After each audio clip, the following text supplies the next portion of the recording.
You have to be polite.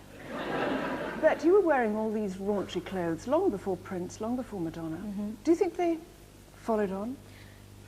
Well, I don't but they must have been inspired. I don't think they would you. ever say so, but I always felt they did, you know, because it was, I felt that it was, what I had done in those days was forgotten quickly, you know. Well, it wasn't made a superseded by other people. But you know, what the hell's the difference? Yeah, exactly. Fashion's just come. Hmm.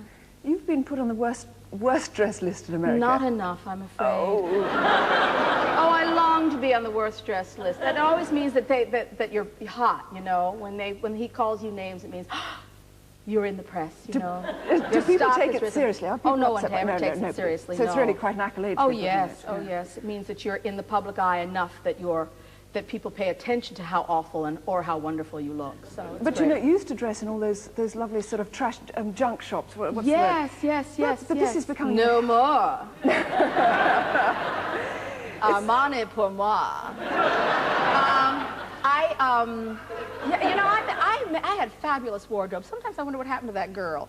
I just, you know what happened to me? I went to Paris. That was my downfall. I went to Paris in 1974, and they laughed at me. I was wearing these platform shoes. Remember platform shoes? I had the first pair. I had the prototype. And I was wearing platform shoes, and I had this big bag covered with buttons. I'll never forget it. Buttons and fringe. And I had very tight jeans on and a little chubby, and I was walking down, I don't know, not the Champs-Élysées, but the Avenue Montaigne or something.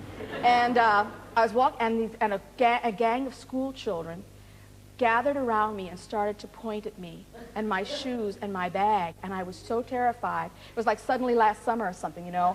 They were going to jump on me and rip my clothes off. I was so upset. I didn't know why they were laughing. I couldn't figure out if I was late with the platform shoes or if I was early with the platform shoes. But either way, they didn't care for the platform shoes. So I went home and I cut all the fringe off that bag. Oh, no. I remember I cut all the fringe off that bag because I thought, oh, maybe it's the fringe. And I started buying these skirts and blouses with these bows and cuffs. And I couldn't wear them, but I bought them. And I really remember that was the end for me because they didn't understand me so much that it hurt my feelings terribly. And isn't that awful? Well, we don't care for the French anyway, do we? So, I was once in Paris in a miniskirt when they first came in, and they'd never seen miniskirts over there, and they spat at me. They spat at you? Spat. You see how they are? they're so narrow-minded. That's amazing. Now, you've worn some sensational stage costumes. Yes. Can you tell me about some of those? Because I wish I could see them. Well, I had a wonderful man. He was still alive, what am I saying? I had a brilliant guy named Bob DeMara. He was a genius, but he's a little far out. He was not the most stable man in the world, but he was really, really divine. He was brilliant. He was a genius. And you know how some geniuses are. He made me a set of waitress costumes that opened up into a flag. And he made me a white satin dress with a bleeding heart. It was a red beaded heart here, only it was open. And then there were all these drops of blood. And once he made me a dog dress. And I said, well, I'll wear the dress, but I won't wear the lead. What a strange thing for you to object to. I was really mad, though. I thought it was like sexist or something, you know, where I'm no dog. What are you trying to say to me?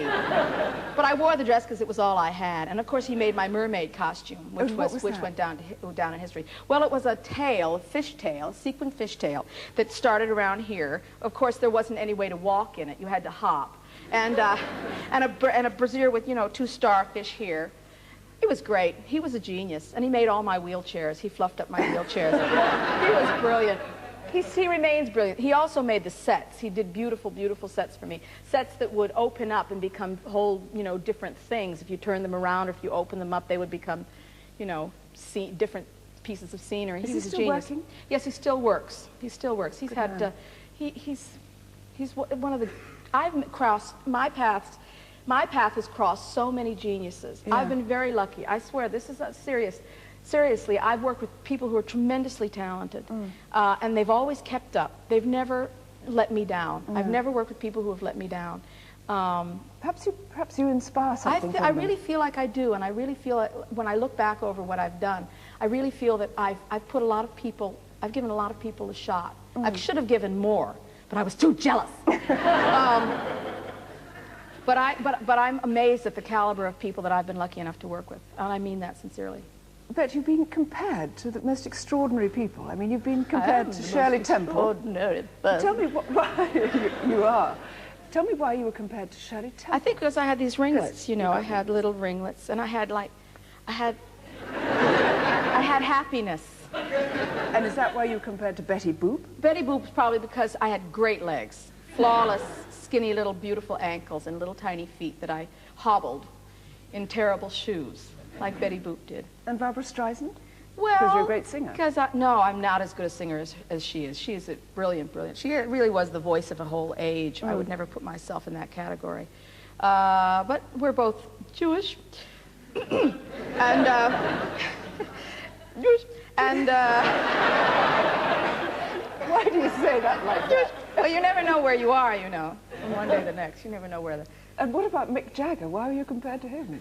I think because I like to shake a tail feather, and also because I love rhythm and blues. I mean, I was crazy about rhythm and blues when I first came up, and was only interested in being that, and, you know, being a big mama and all that type of thing.